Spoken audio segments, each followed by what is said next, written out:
Tonight's episode of Off the Hook is presented by the Boathouse. Whether you are looking for a new boat, accessories, or parts, the Boathouse has been servicing the local boating communities of Oconomowoc, Lake Country area, Madison, Lake Geneva, Southeast Wisconsin for over 30 years. We would be happy to share our knowledge and give you the information to make informed choices. Our job is to help boaters love boating. How's it going, Chinooks fans? Welcome to the 25th and final episode of Off the Hook. For Wyatt Kopelman and Andrew Lind, I'm Charlie Dern. So guys, what a way to end the season on a 3-game win streak. Andrew, we just took down the Mallards and then Green Bay in succession.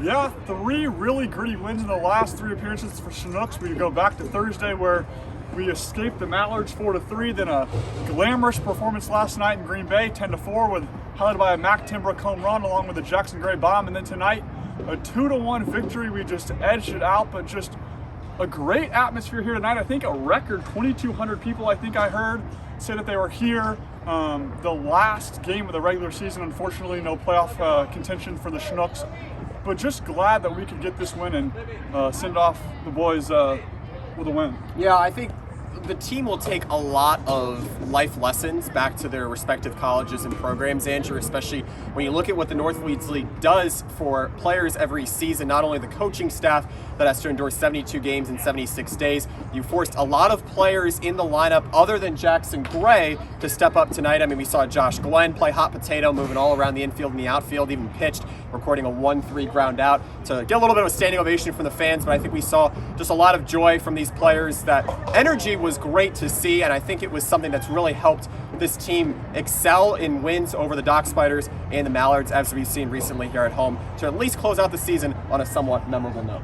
Well, Wyatt, you just mentioned Josh Glenn playing every position tonight. I spoke with him after the game, and he was telling me about some of his biggest takeaways are actually going to be the chemistry that he was able to build with the team and sort of the camaraderie overall. And so how do you think that the team kind of meshed overall, and especially when a lot of our core players left? Well, I think with Josh Glenn, he was able to serve as a veteran Ironman. We've said it most of the time today, before and after the game. Josh Glenn is just one of those warriors that has continued to battle, whether it's behind the dish. He started behind the dish tonight, and then he even went out there and pitched. I mean, just to have that confidence is not something every college baseball player has, especially coming from a relatively small and maybe unfamiliar background in Northern Colorado, not exactly a big conference school, as a lot of big names from big conferences like the Big Ten, as well as the Pac-12 have come through this program throughout the past 2.5 months. I think Josh Glenn really deserves a lot of credit for just forming a lot of chemistry with this team, and that's just something that almost every Northwoods League team needs if they're going to be able to pull off big wins, as we see in this Lakeshore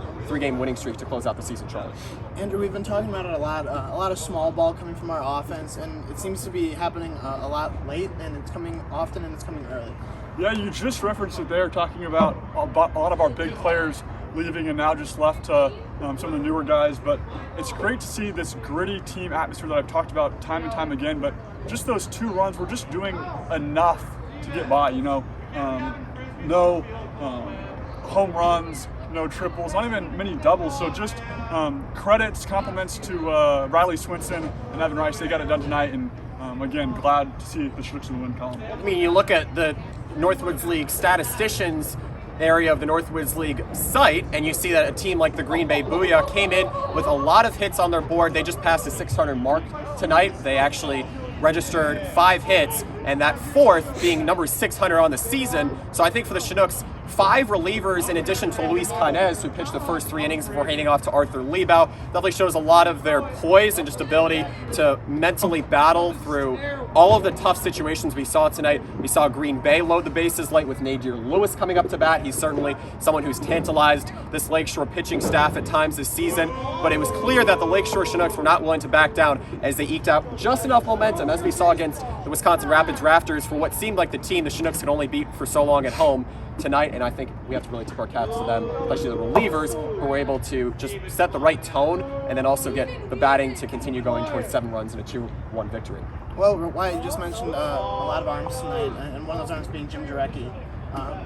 He ended up giving a run, but he actually ended up saving the game at the end. He really did. Second straight save for Jim Jarecki. Charlie, I think that was definitely another great way to go out on this season. Jim Jarecki, we saw him blow that save against the Kokomo Jackrabbits for what feels like just yesterday, but it was actually in mid-July in a 2-game series against the Kokomo Jackrabbits, and that's when it seemed like things were really starting to go downhill for Jim Jarecki, and the college graduate of UW-Milwaukee right down the road has continued to battle all season long, has that sort of unorthodox delivery mostly through that upper body, but he's able to have a lot of batters numbers later on in the season. I think he was able to do that enough to guide Lakeshore to a victory. Not to mention Jake Orthaber coming out and starting to battle out of a little bit of a jam in the later innings. So it was good to see him going, and then also just to see Arthur Liebau continue to improve after Luis Canez with the start.